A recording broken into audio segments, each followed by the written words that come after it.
What's going on out there? Stella, have a look at this. It's really strange. You put the balloon in the bottle.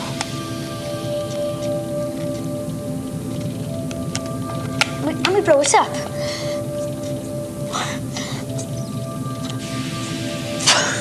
It just doesn't blow up. Let me have a go. There's something in the bottle stopping it. But it's empty. Maybe there's no room for it. There's room for it to blow up a little bit, but it won't blow up at all. We need science in action to investigate. It's really strange. Yeah, see what you mean.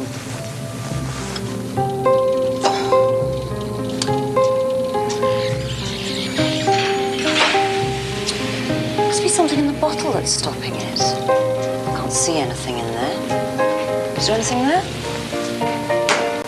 When you blow up a balloon, you're simply filling it with air.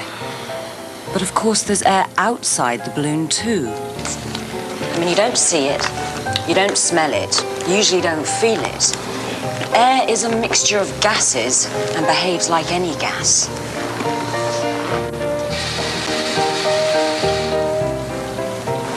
So, if you cool it enough, it should turn into a liquid. Well, this should be cold enough to do it. But first, let's see just how cold it is. This bucket contains liquid nitrogen. It's much, much colder than the North Pole, minus 190 degrees Celsius. So cold that in just a few seconds, my ice pop becomes a frozen lolly.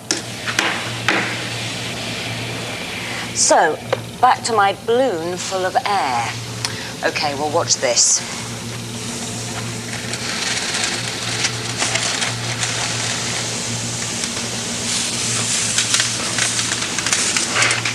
The air's become a liquid.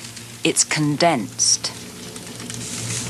But all that air has become just a few tiny drops of liquid air. And as it warms up in the room, it turns back into a gas. What exactly is going on here? Imagine you had an eye more powerful than the most powerful microscope.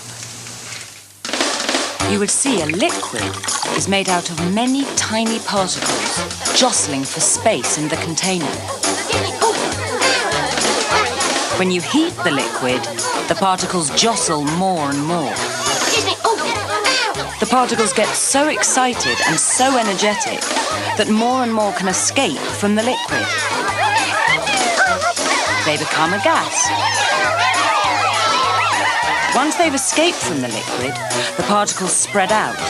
They take up much more space than the poor old particles still squashed in the liquid.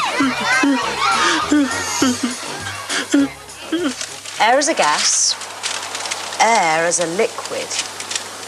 As the liquid air warms up in the room, just watch it push out the wall of the balloon. The air particles are spreading out and pushing against the inside of the balloon. But remember, there's air outside the balloons too. And there's air inside this bottle. Could the air in the bottle be pushing against the outside of the balloon?